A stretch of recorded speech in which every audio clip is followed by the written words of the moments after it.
dezembro de 1948, deu-se um facto importante que de alguma maneira influenciou as nossas vidas também e do qual raramente nos lembramos. Foi a 10 de dezembro de 1948 que a Assembleia Geral das Nações Unidas adotou e proclamou a sua Resolução 217-A, conhecida como a Declaração Universal dos Direitos Humanos. Desde então, este documento passou a ser um documento essencial na história, traz aquilo que nós consideramos os direitos mais básicos da humanidade e que deveriam ser acessíveis a todas as pessoas que vivem no nosso planeta. Violar estes direitos passou a ser considerado um crime grave contra a humanidade e as nações do mundo são avaliadas pela sua capacidade de cumprir ou não esta Declaração dos Direitos do Homem.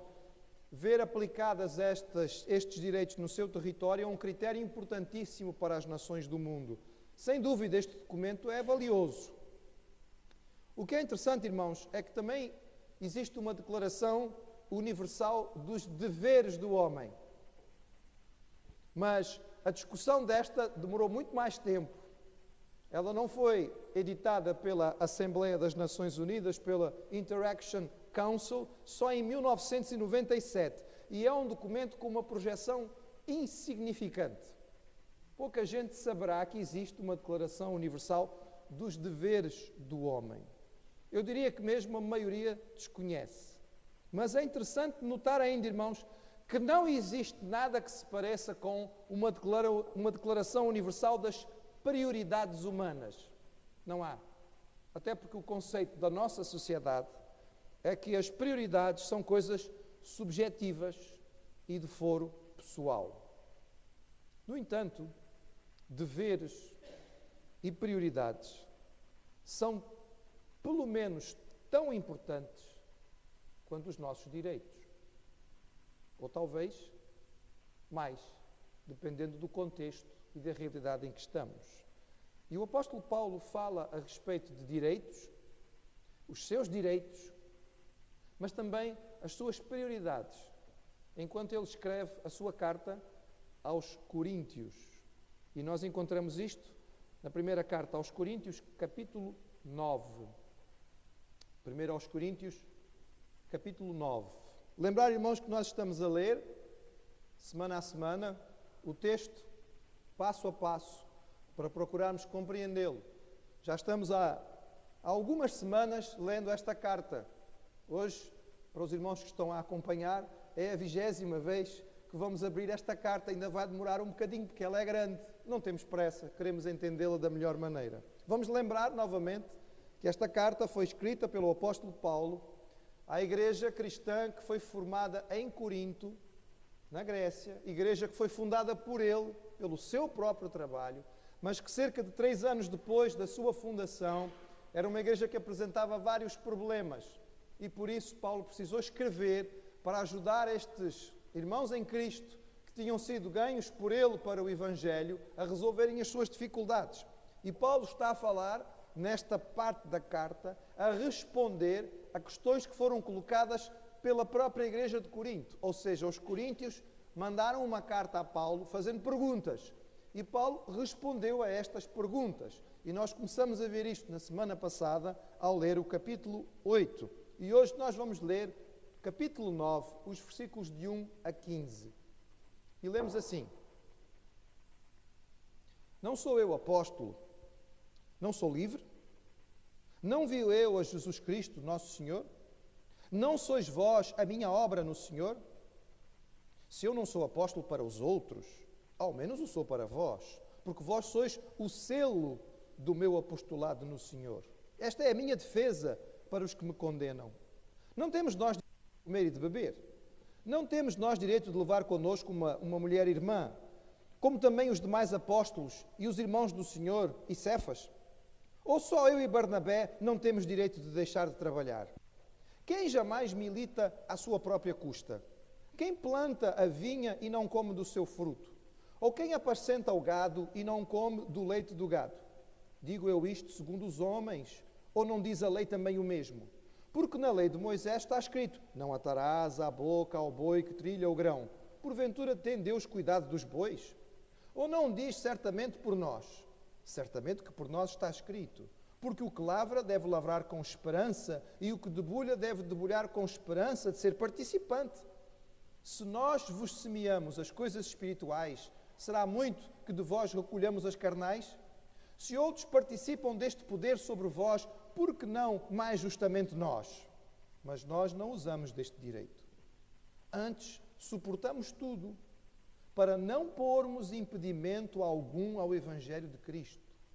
Não sabeis vós que os que administram o que é sagrado comem do que é do templo, e os que de contínuo estão junto ao altar participam do altar? Assim ordenou também o Senhor aos que anunciam o Evangelho que vivam do Evangelho. Mas eu, de nenhuma destas coisas usei. E não escrevi isto para que assim se faça comigo, porque melhor me fora morrer do que alguém fazer vã esta minha glória. Até aqui, irmãos. Eu convido o irmão a manter o texto aberto para poder, eventualmente, consultá-lo à medida que nós vamos tentando entendê-lo. O que é que Paulo está aqui a falar? Paulo vinha a responder às perguntas que os coríntios tinham-lhe feito. E a primeira destas perguntas era muito simples. Podemos ou não comer carne sacrificada aos ídolos nos templos? Vimos na semana passada que isto era uma prática comum. Vimos inclusive que a maioria dos talhos em Corinto devia vender carne que tinha sido previamente sacrificada a ídolos. E alguns cristãos punham isto em causa. Isto é ou não participar de idolatria, comer este tipo de carne? E Paulo tinha explicado de forma simples. Ele disse assim: olha, comer carne em si não é problema. Carne tanto faz como tanto fez. Não é a carne que vocês comem que vai vos fazer agradáveis a Deus ou não. A questão não é esta. É legítimo vocês comerem à vontade de qualquer tipo de carne, desde que ao fazerem isto não escandalizem, não perturbem a fé do vosso irmão. Mas se ao comer esta carne, o teu irmão fica escandalizado, porque para ele comer carne sacrificada aos ídolos é motivo de escândalo, então não comas carne. Porque aí estás a prejudicar o teu irmão e, portanto, isto não é bom. Pensa no testemunho.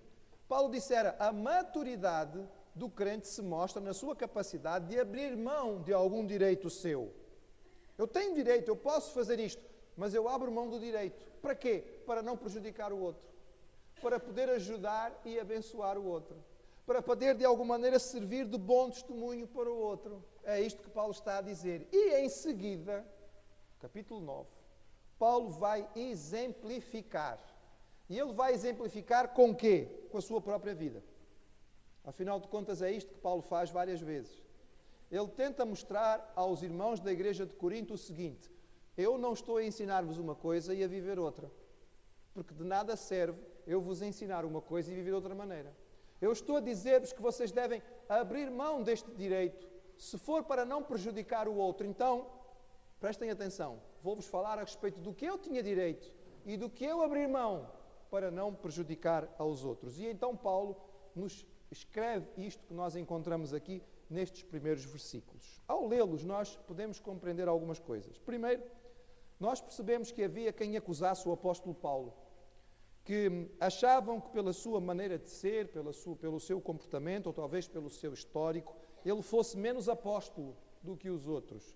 Eles não consideravam que ele era um apóstolo ao mesmo nível dos apóstolos que tinham estado com Jesus, ou seja, dos discípulos de Jesus. Esta foi uma acusação que Paulo sofreu constantemente, porque os apóstolos eram essencialmente aqueles discípulos que tinham andado com Cristo, e Paulo não tinha sido discípulo de Jesus. Então, por causa disto, Paulo tinha que várias vezes defender o seu apostolado. É claro que diante da igreja de Corinto, ele sentia-se um bocado triste, porque ele dizia assim: pode até ser que os que não me conhecem não entendam que eu sou apóstolo, mas vocês, eu vivi com vocês, ministrei entre vocês, ninguém melhor do que vocês sabem se eu sou ou não um apóstolo do Senhor. Mas então Paulo procura explicar aonde é que ele tinha aberto mão dos seus direitos. E isto tem a ver específica e diretamente com uma coisa simples, irmãos. Paulo não recebera salário da igreja de Corinto. Ele não tinha sido sustentado pelos cristãos de Corinto. Algo que ele tinha direito, como todos os apóstolos tinham direito. E então Paulo nos dá, neste texto, 6 razões pelas quais ele tinha direito de ser sustentado pela igreja de Corinto. Veja o irmão, tem a sua Bíblia aberta, certamente vai encontrar aí essas razões. Razão número 1, ele tinha direito de ser sustentado pela igreja porque ele era um apóstolo de Jesus. Tinha sido enviado por Cristo. E todos os apóstolos do Senhor eram sustentados pelas igrejas para fazer o trabalho que faziam.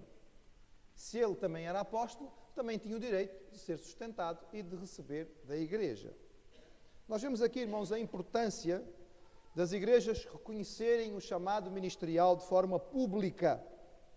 Nós compreendemos da seguinte maneira: quando nós identificamos na comunidade alguém que tem o chamado do Senhor, alguém que tem da parte de Deus o dom para transmitir a palavra, tem o dom para dirigir a igreja de Deus, nós devemos ajudar esse irmão na sua formação, nós devemos ajudá-lo na sua preparação. E quando entendermos que este irmão está capacitado, a igreja, porque é a igreja que o faz, a igreja como igreja convida outras igrejas para participar de um concílio no qual este irmão vai ser avaliado, vai-se perceber como é que este irmão está, e esta igreja que o conhece, que conhece a sua vida, o seu trabalho, o seu ministério, vai consagrá-lo ao Senhor, vai separá-lo ao Senhor para o ministério da palavra. É importante que isto seja feito de forma pública e direta. Porquê? Porque, segundo o apóstolo Paulo nos ensina, uma das razões para o sustento do obreiro é que ele seja reconhecido.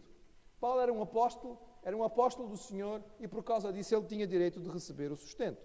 Segunda razão, ele tinha direito de ser sustentado pela igreja de Corinto porque ele fundara esta igreja. Foi ele que fizera o trabalho ali. Se alguém não entendia as razões pelas quais Paulo podia ganhar ou receber pelo seu trabalho, os crentes de Corinto deviam saber. Porque eles tinham usufruído em primeira mão de todo o trabalho pastoral de Paulo.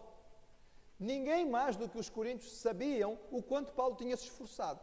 Sabiam do seu trabalho constante, sabiam da qualidade do seu ministério. E, portanto, é natural que, se outros não conseguiam entender isto, pelo menos os crentes de Corinto percebessem e fossem os primeiros a dizer: não, senhor, tendo em conta todo o trabalho que este irmão faz, que este pastor, que este apóstolo tem, ele deve ser sustentado pelo seu trabalho.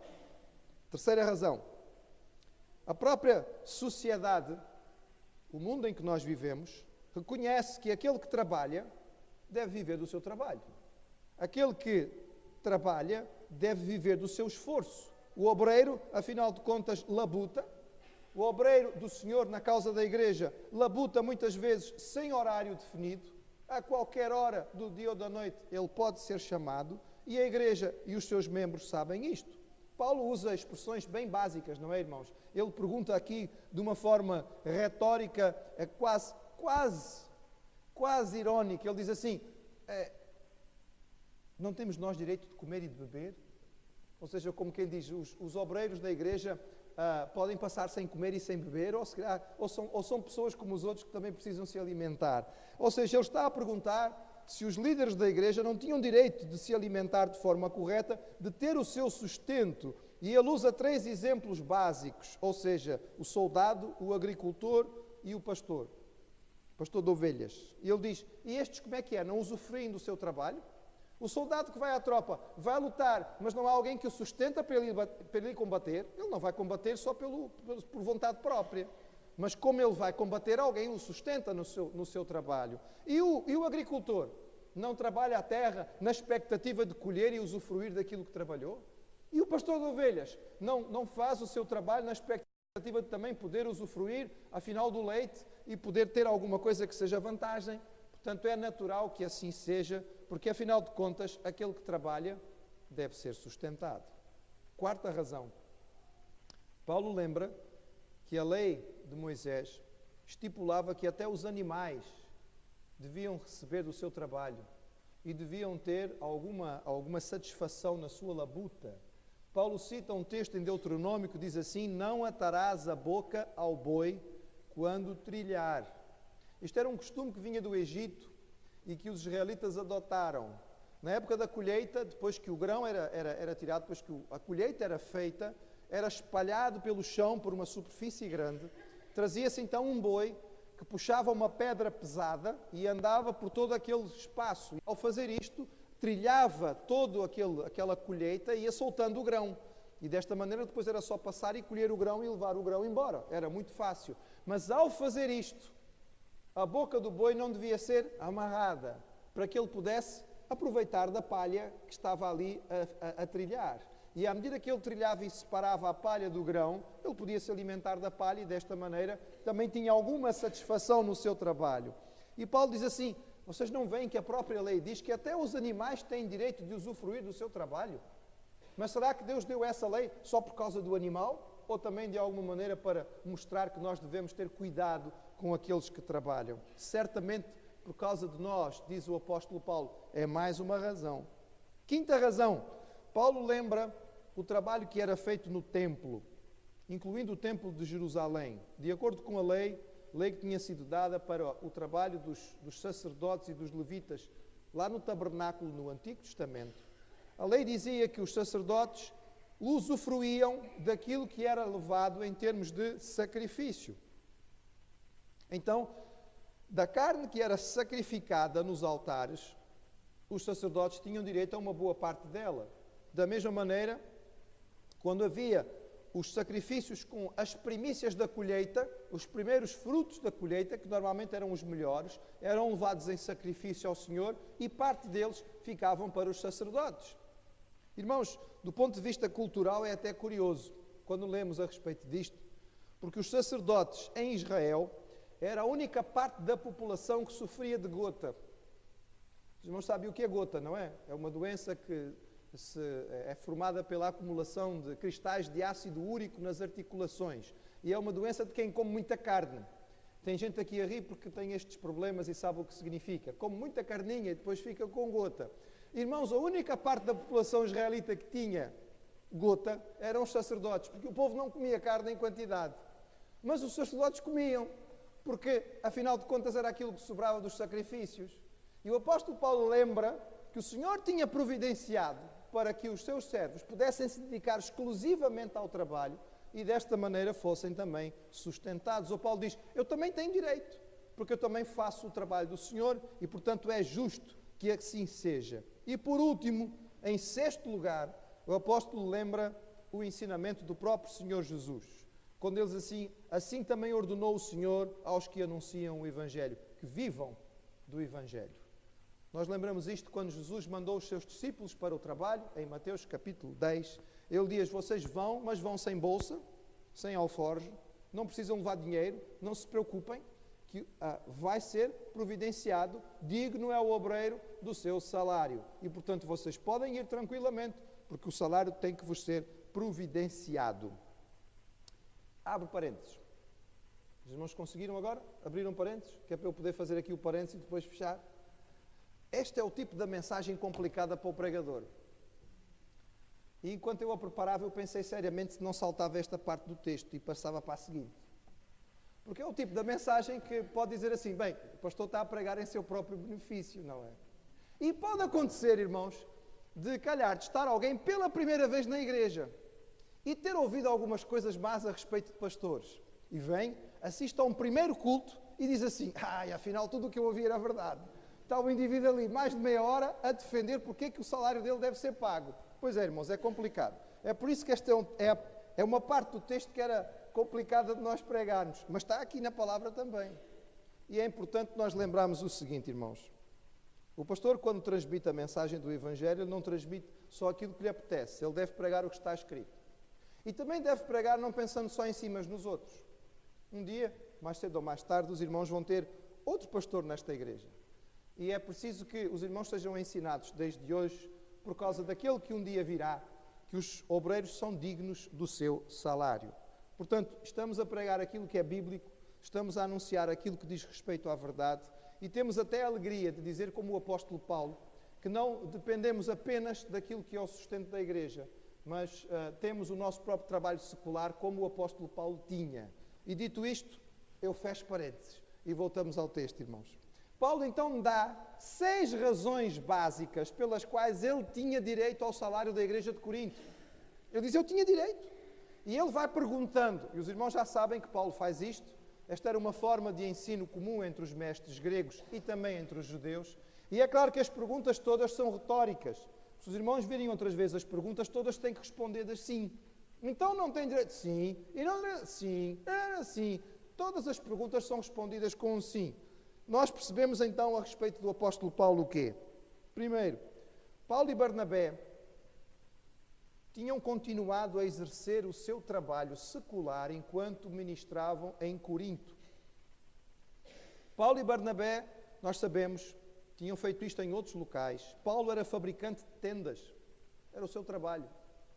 E ele manteve o seu ofício para sustentar a sua missão. Ele sabia que tinha direito de parar de trabalhar. Ele diz aqui, ele pergunta, será que só eu e Barnabé não temos direito de parar de trabalhar? Mas ele não parou de trabalhar, ele continua a trabalhar. Porquê? Porque ele fez isto de propósito, ele abriu mão do seu direito com consciência própria. Ele sabia que ele tinha este direito, mas ele continuou a trabalhar para não ser pesado àquela igreja. Hoje existe, inclusive, uma categoria de missionários aos quais nós chamamos fazedores de tendas. São obreiros que vão para o campo missionário e que são sustentados pelo seu próprio trabalho. Nós já fizemos isto em parte do nosso tempo, da nossa vida como obreiros, em que nos sustentávamos exclusivamente por aquilo que era o nosso próprio trabalho. E isto é baseado nesta experiência que o apóstolo Paulo nos transmite aqui na igreja de Corinto. Segunda coisa que aprendemos neste texto, da experiência de Paulo prática que ele nos mostra aqui, é que durante este momento, ou nesta época da sua vida, Paulo não estava casado. Nós já conversamos aqui a respeito do que seria a situação dele. A maioria dos estudiosos acredita que Paulo era provavelmente um viúvo, mas seja como for, ele teria o direito de ter uma esposa crente. E ele diz aqui de forma clara, será que eu não tenho direito de ter uma esposa crente? E se eu tivesse uma esposa crente e estivesse aí em Corinto fazendo um trabalho, eu não tinha direito de ser sustentado por vós? E vocês não iam ter que gastar mais comigo se eu estivesse aí com uma esposa e com família do que se eu estivesse sozinho? Ou seja, são perguntas claras e lógicas que ele faz. Paulo diz, os apóstolos têm as suas esposas, Cefas, ou seja, Pedro, tem a sua esposa, os irmãos de Jesus têm as suas esposas, só eu é que não tenho direito de ter o conforto e a satisfação de ter uma esposa em Cristo que me acompanhe e que me alivie no meu ministério? É evidente que a resposta é, sim senhor, ele tem este direito. Mas Paulo não se casara mais, mesmo tendo esse direito, porque ele entendia que isto facilitava as suas deslocações e a sua vida como missionário. O que acontecera dos direitos do apóstolo Paulo? Havia gente que não tinha percebido muito bem e que julgava Paulo um apóstolo menor. Segundo estas pessoas, os verdadeiros apóstolos andam por aí com as suas esposas, casados, e onde quer que chegam, são sustentados pelas igrejas. Mas este coitadinho, olha, nem esposa tem e nem sequer recebe nada da igreja. Este não é apóstolo. Não é apóstolo como os outros. Os irmãos percebem como é que as coisas são? Ou seja, uma coisa que tinha sido feita em benefício da igreja foi interpretada como uma coisa negativa, como uma coisa de menos valor. E o apóstolo Paulo era desprezado por uma coisa que ele tinha feito em vantagem para aquela igreja. Na verdade, o apóstolo Paulo tinha deixado de usufruir deste direito por uma escolha própria. E ele chega a dizer, nós lemos no versículo 15, que ele preferia morrer a que alguém dissesse que ele estava no ministério só para ganhar dinheiro. Ele preferia morrer a que alguém dissesse isto. Em sua defesa, o apóstolo Paulo cita 2 aspectos da sua experiência em termos de apostolado. Primeiro, que ele vira o Senhor. Ele vira ao Senhor Jesus. Ele fora convocado diretamente por Cristo. Esta era uma prerrogativa essencial para alguém ser apóstolo. Apóstolo tinha que ser alguém que fosse testemunha do Senhor Jesus direto, ocular, e que tivesse recebido o chamado diretamente de Cristo. Mas Paulo só se converteu depois que Jesus morreu, ressuscitou e voltou ao céu. Então como é que era isto? Bem, os irmãos lembram a história, não é? Está lá em Atos capítulo 9. O Senhor veio ter com Paulo no caminho de Damasco e se manifestou diretamente a ele. E falou diretamente com ele e disse: Saulo, por que me persegues? E depois o Senhor lhe deu instruções diretas. E pelo menos em 2 outras ocasiões no livro de Atos, Jesus aparece e fala diretamente com o apóstolo Paulo. É por isso que ele podia dizer: eu sou apóstolo, porque Jesus, eu vi ao Senhor e ele falou e me deu o seu chamado de forma direta. E a segunda razão, também fortíssima, era o seu trabalho, do qual a igreja de Corinto era prova suficiente. Confirmava a sua folha de serviço, era a prova do seu apostolado. Provavelmente, irmãos, nenhum apóstolo tinha uma folha de serviço tão grande ou tão significativa quanto a do apóstolo Paulo. E ele diz mesmo que a igreja de Corinto era como que um selo. Ele diz aí: vocês são o selo do meu apostolado no Senhor. O selo era uma marca individual, pessoal, usada em praticamente todos os tipos de documentos ou propriedades particulares e que identificavam um indivíduo e algo que lhe pertencia. Então, quando encontrávamos qualquer coisa, íamos lá procurar o selo, tem a marca de fulano. Então, é assim que é. E o apóstolo Paulo diz: o meu selo, o selo do meu apostolado, confirma que eu sou apóstolo do Senhor, são vocês, é o trabalho que eu tenho feito. É a própria igreja que foi estabelecida. Ora, se Paulo era um apóstolo como os outros, e se ele tinha o direito e privilégio como os outros, então, por que razão ele não o fazia? E o que é que isto tem a ver com comer ou não comer carnes de animais sacrificados? Porque afinal Paulo está a falar sobre a carne de animais sacrificados e de repente começa a falar sobre isto. Afinal, uma coisa está ligada com a outra ou não? Então vamos só recordar para concluir e os irmãos se lembrarem e perceberem qual é a ligação. Paulo tinha dito a respeito da carne sacrificada. Ele diz: vocês têm direito de comer qualquer tipo de carne. Têm direito, vírgula. Mas, se comer carne escandaliza o teu irmão, então abre mão desse direito, por amor, em prol de abençoar o teu irmão, de não servir de tropeço para ele, de não criar dificuldade ao crescimento do Evangelho. Era isso que Paulo tinha dito. E o exemplo que ele dá é a sua vida. Ele diz: eu tinha direito, como apóstolo, como trabalhador, por todas estas razões que eu vos dei, de ser sustentado pela igreja, mas eu abri mão deste direito. Porquê? Porque ele tinha receio, irmãos, tinha receio de que de alguma maneira isto pudesse prejudicar o seu ministério e o trabalho do Evangelho na cidade de Corinto. Ele sabia que a sua vida e o seu exemplo tinham que ser de tal maneira corretos e perfeitos que pudessem servir para a prioridade maior, a glória de Deus. E Paulo tinha receio que ao receber salário pelo seu trabalho, alguém interpretasse mal.